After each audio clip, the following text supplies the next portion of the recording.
Good morning, everybody. Uneducated Economist here.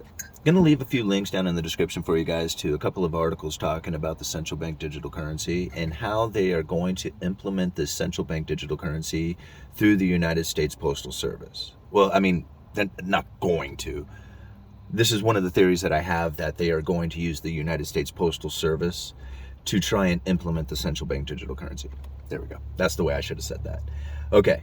Central bank digital currency, this is the way that the Federal Reserve can basically inject money directly into people's wallets. And now a lot of people will kind of argue about digital currency and that like debit cards and credit cards are already a digital currency.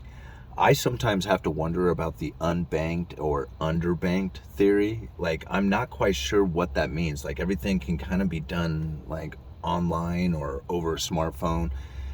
And the argument that there is like an underbanked or like unbanked, I still have like difficulty. Like, just download the app and use like, all the bunches of apps that are out there for banking. I mean, it doesn't seem like that should be a difficult thing. But yet this seems to be the typical argument, in that 1 out of 5 Americans are either unbanked or underbanked. And I'm not quite sure what the definition of that is, but that seems like a lot. Like, I've had a bank account since I was 16 years old. It didn't seem that difficult to me. And now I have like a few different bank accounts with several different places, and most of it's done online anyway. Like, the only time I ever go to my bank is when I want to deposit my paycheck directly into the checking account, and not have to wait the few days if I was to use take a picture of it and send it through the app. But really, I have no need to go to the bank. And it just, to use that argument, I haven't been convinced of that. But yet that seems to be one of the arguments that they use a lot. Like, it is used continuously throughout pretty much. Like, look at the links if you have time to read them all. Like, you can find that statement in pretty much every one of them, unbanked and underbanked. So this is where they're going to push it in. They're going to push it in down there at the unbanked and underbanked level. And if you think about it, if you use the United States Postal Service to do it, that is a very cunning way of being able to have a broad access to just about everybody. Because you think about it, almost every single town in America has a post office, or at least one within distance, within reasonable distance. So again, this is kind of a really cunning way of being able to distribute central bank digital currencies, and start it off with the people who are probably going to be the most accepting of it. Because if it's done in a stimulus fashion, like, hey, we're going to hand you this money so that you can go out and spend it, much like what we got over the last year or year and a half, or however long it's been now that we've been getting these stimulus checks, or got those stimulus checks, and probably will continue to get stimulus checks. But this is a very efficient way of transferring the funds directly to the people. And if you were looking to get your stimulus check, then yeah, you'll take it and whatever, man. If you want to put it on an app on my phone, as long as I can spend it down wherever I want, then they won't care. They won't care how they get it or how they use it.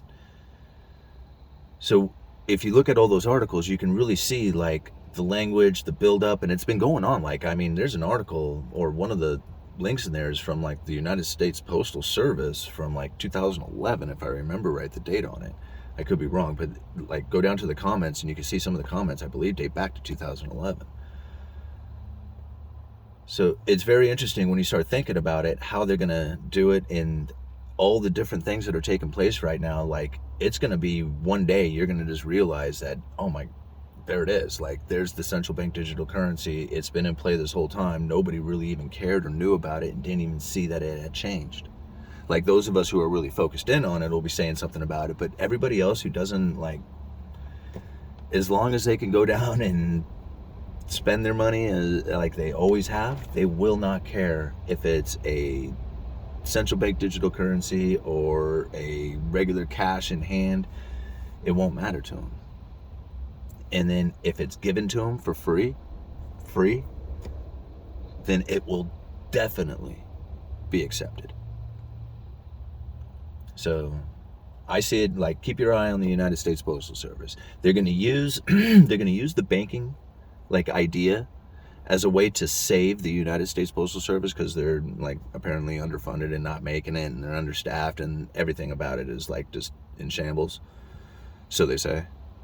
So they're going to use the banking system, which the United States Postal Service at one time had. This is pretty interesting to when you read through the articles.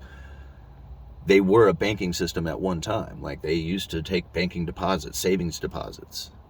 And that ended quite a while ago. So there is laws on the books that at one time the United States Postal Service was a banking system, a savings system. So to bring that back up isn't so like out of the realms of possibilities. Anyway, I got to go into work. Thought I'd leave you guys with those links. Uneducated Economist, you guys let me know.